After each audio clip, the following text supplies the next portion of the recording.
So mayroon po siyang bato dito sa kanyang likuran, pangdagdag sa bigat para mas madali siyang makakapailalim dito sa tubig. Nagda-dive ka rin? Dati. Bakit itinigil mo? Ay, natatakot na ako eh. Mamamatay pa lang ako eh. Ano yan sir? Pag wala kayo niyan? Lulutang ka. Pag aangat na kayo, tatanggalin nyo lang yan. Hindi. Maglakad ka lang sa ilalim. Para kayong mga astronaut dun sa ilalim.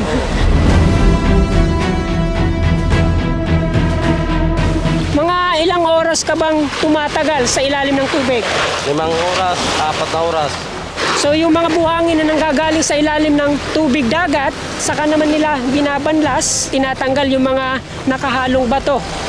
At yung pinong buhangin na makukuha dito, siya namang ipapaning para ma-extract yung ginto na nakahalo dito.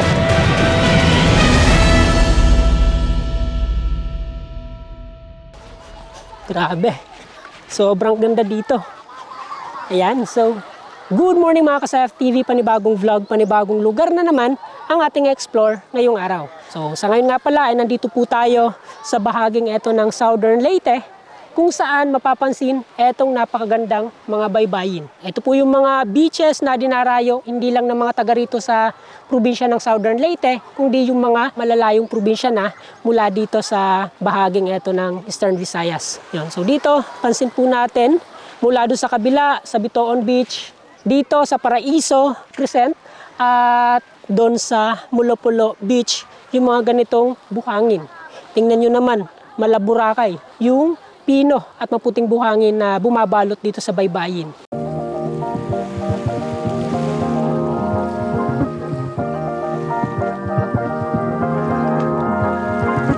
Pakita ko lang kung gaano kapino yung buhangin dito. Yan o. Parang pulboron.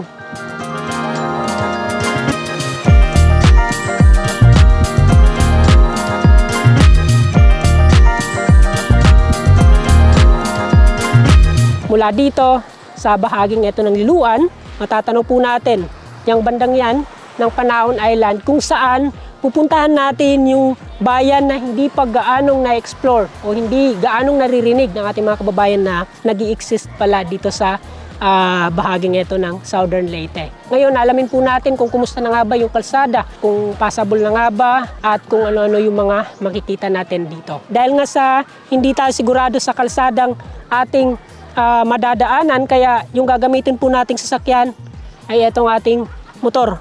Mag-isang taon na itong motor natin, pero first time po natin itong magagamit sa vlog. Kaya naman makikita nyo, bago pa yung itsura nito. Saktong-sakto kasi bagong taon, unang vlog ng ating taong 2024, kaya tamang-tama si CB150X. So maliban sa motor, gamit po natin ngayon itong ating Evo XT300. Ayan.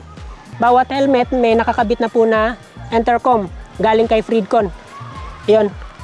So etong mga intercom na to, maliban sa pwede kaming makapag-usap ng hindi nagsisigawan, may mga built-in na to na dashcam. At eto, so mamaya papakita ko po sa inyo kung ano yung sample o yung sample shot na itong ating Freedcon. So ito nga pala yung Freedcon R3 at ito yung R1 Pro.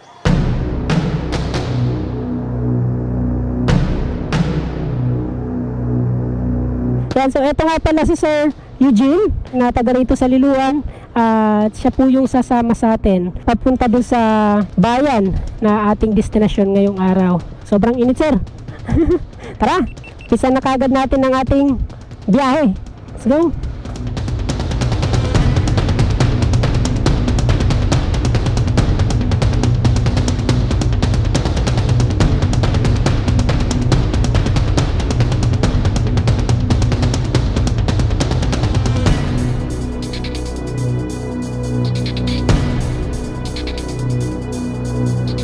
Medyo malayo-layo na rin yung ating natatravel mula doon sa Paraiso Beach kung saan tayo nagmula kanina. Ayun, so huminto po muna tayo dito sa bahaging ito ng Liloan kasi mula doon sa ilalim ng tulay hanggang dito, napansin natin itong napakagandang tubig dagat. Sobrang linaw, malakristal, at yung buhangin po dito, yun, bagamat hindi ganon kaputi dun sa kabila kung saan tayo nagmula kanina, makikita naman po nating napakaganda ng view dito. Dahil nga sa kakaiba yung mga bato na nakapaligid dito sa kalsada at sobrang linaw pa ng tubig. Parang may halin tulad po natin yung view dito sa mga makikita nating view na nandun naman sa ibang bansa. Tulad na lamang dito. Etong bangin na to. Yan, no? Grabe. So, nakadagdag pa sa drama na itong lugar, yung hampas ng alon at yung kalmadong tubig dagat.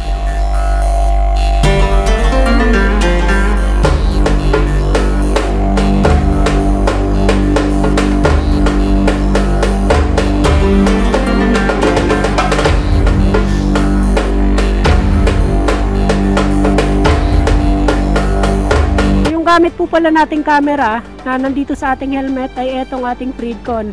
So yung GoPro ko kasi nagloloko kaya tinanggal ko muna para hindi siya makadagdag sa bigat ng helmet. So subukan natin kung pwedeng gamitin na pang vlog etong ating Freedcon R3. So yung purpose po nito, bakit may camera etong ating intercom, para meron po tayong dashcam. May re-record po natin yung ating biyahe. Kung halimbawa may mga hindi inaasahang pangyayari, ay meron po tayong magiging ebidensya. So, napaka-importante po ngayon ng mga ganitong paggamitan para mas maging safe yung ating mga biyahe.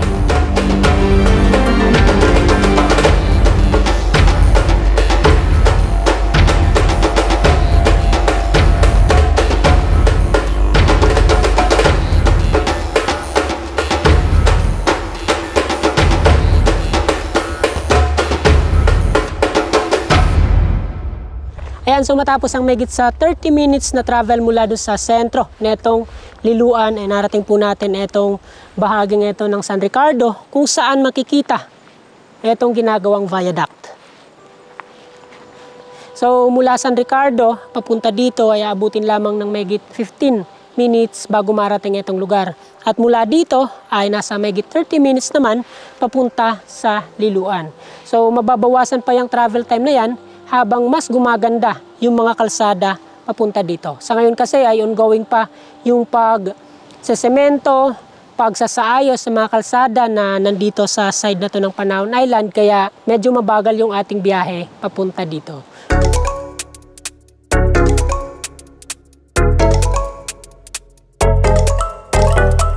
Buti na lang at nabisita po natin itong bahaging to ng San Ricardo kasi dito nalaman po natin na may mga ginagawang kalsada, may mga development na nagaganap na dito.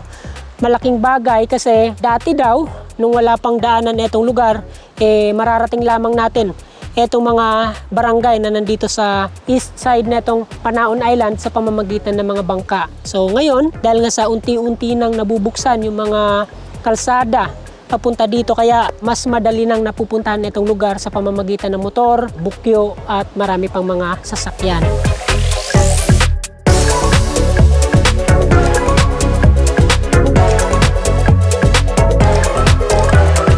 Mapapansin po natin itong dagat na to, ito yung tinatawag nilang kugtong. Kugtong dahil sa dito daw mahuhuli o nahuhuli yung mga malalaking isda na tinatawag nilang kugtong.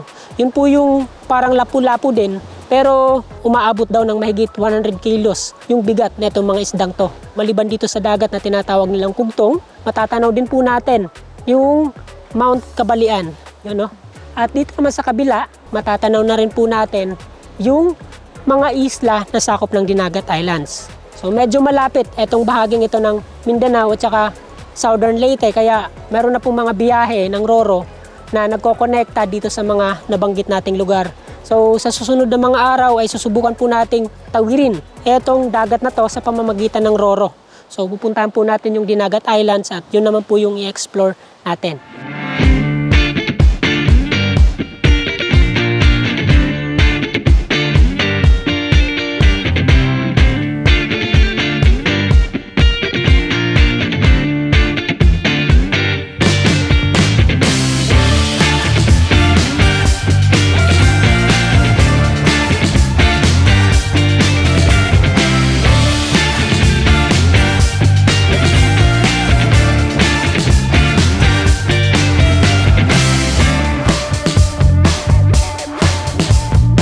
So ilang kilometro naman mula doon sa unang pinaghintuan natin dito sa Barangay Pinutan ay narating po natin itong bahagi ng kalsada kung saan sa gilid nito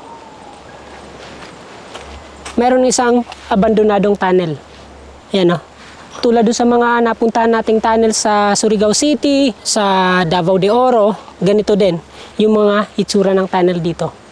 Ayan, makikita po natin na wala ng taong pumapasok dito dahil sa abandonado na.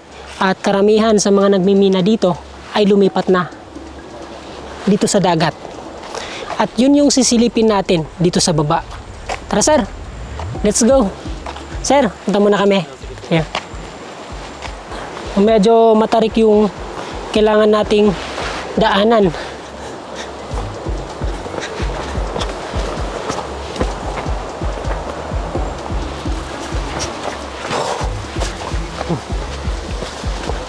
Parang itong daanan na dinaanan natin pababa dito sa dagat ay parte pa ng bundok.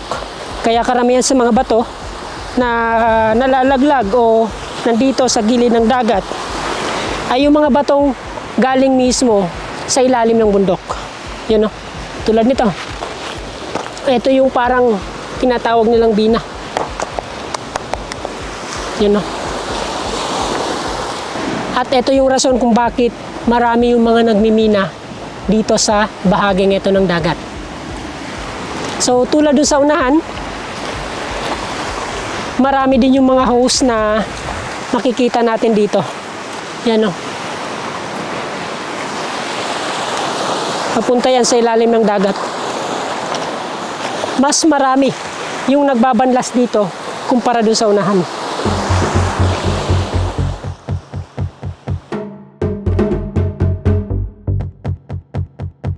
Paano mo nalalaman na merong ginto na nakahalo dyan sa buhangin?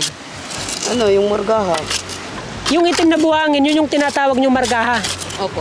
Sa isang araw, nakakailang oras ka dito sa pagbabanlas? Maghapon. Tapos mga ilang gramo yung mga nakukuha mo doon? Depende po kasi iniipon po namin isang linggo. Tapos sabay-sabay na yung pagpaprocess nyo. Oo. Nagda-dive ka rin. Dati. Bakit itinigil mo? Ay, natatakot na ako eh. Mamamatay pa lang ako eh. Nakakailang oras ka sa ilalim? Umaga, alas 8. Dadive tapos tanghali. Sige, tanghalian. Grabe. So, ilang taon ka na? 32. Ilang taon ka nung sumisisid ka? Ano, aral pa ako ng high school. First year.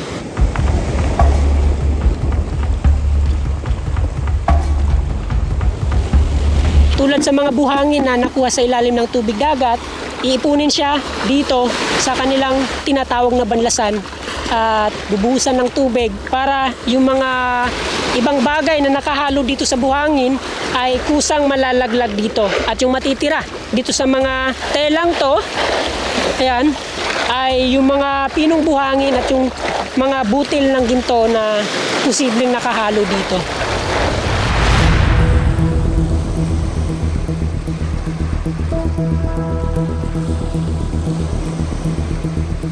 So ayan na, ilalagay niya yung kanyang pabigat para mas madali siyang makakapailalim dito sa tubig. Ano yan sir, pag wala kayo niyan? Lulutang ka. So pag aangat na kayo, tatanggalin nyo lang yan. Hindi. Maglakad ka lang sa ilalim. Para kayong mga astronaut dun sa ilalim. Napansin ko nga pala marami yung hose na papunta dun. Ano yun, back up yung iba? Oh, mayroong palutang sa drum. So ayan, i-double check naman niya yung kanyang hose na gagamitin para masiguradong sapat yung hangin na papasok dito at hindi siya magkakaproblema kung halimbawang nasa ilalim na siya ng tubig. Mga ilang oras kayo sir sa ilalim? Mamaya, mga alas 4:30, aahaw na kami. Oras natin ngayon ay mag-alas 2 na ng hapon at alas 4 sila. Aahon, so may dalawang oras kayo. Sir, alas 5, aahon kami kasi Paano nyo nalalaman na paggabi na? madilim na, medyo madilim-dilim na sa ilalim. Wala kayong relo doon sa ilalim. Wala. Tinitingnan lang ang araw namin sa pag gano'n, tanga sa itaas. Sige sir, ingat po kayo. Yun, so makikita nyo naman na hindi biro yung trabaho ng mga sumisisid dito sa ilalim. At yung buong araw daw nila na pagsisid ay nagkakahalaga lang ng minsan 500, minsan 1,000. Kung halimbawang suswertehin sila ay aabot pa sa higit 1,000. apat sila na nasa ilalim at kung magkano man yung makukuha doon sa ilalim ay siya namang paghahatian nila para meron silang iuwi sa kanilang mga pamilya.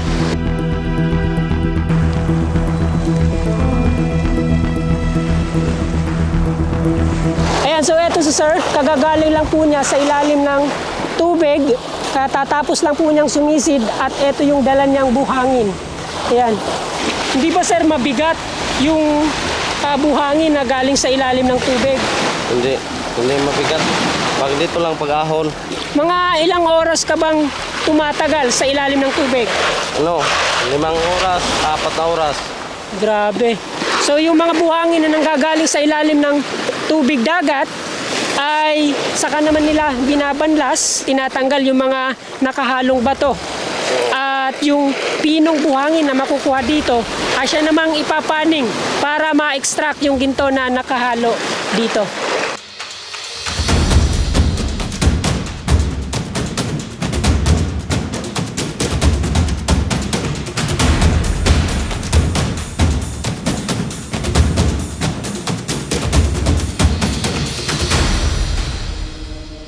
Hindi ka ba sir natatakot sa ilalim ng tubig na baka may malakas na alon or mga hindi inaasahang bagay? Hindi naman. Sanay na kami sumisip sa ilalim. May pating. Takot naman sa yung pating sa sa hangin. Gaano ba kalaki yung mga pating dito? Malaki din yung iba. Yung iba maliit. Yun yung kumakain ng tao. Oo. Grabe.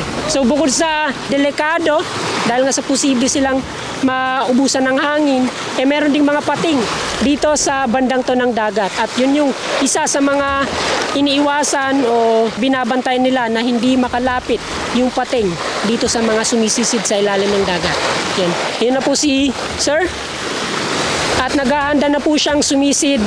Yan. Dino-double check niya yung hose na dadaluyan ng hangin. So mayroon po siyang bato dito sa kanyang likuran pangdagdag sa bigat para mas madali siyang makakapailalim dito sa tubig. Yan.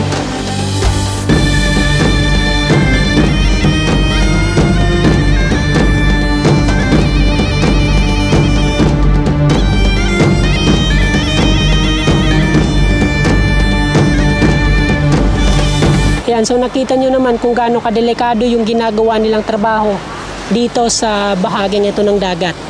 So kung titingnan natin sa malayo ay talaga namang kaaya-aya at mapapa-swimming ka o mapapa-relax ka dito sa gilid ng dagat. Pero yung mga taong nakatira dito sa Pinutan, lalong-lalo na yung mga nandito sa Banlasan, sila yung mga taong makikita mong hindi nare-relax dahil nga sa pagod, sa delikadong trabaho na ginagawa nila dito sa ilalim ng dagat. So dahil nga sa wala silang ibang hanap buhay, yon nakita nyo naman yung mga niyog na hindi pa ganon kaganda yung tubo dahil nga sa mga malalakas na bagyong dumaan dito, sinira yung kanilang mga bahay, winasak yung mga dati nilang hanap buhay, kaya karamihan sa kanila ay dito na napunta sa pagbabanlas o sa pagmimina ng ginto sa dagat.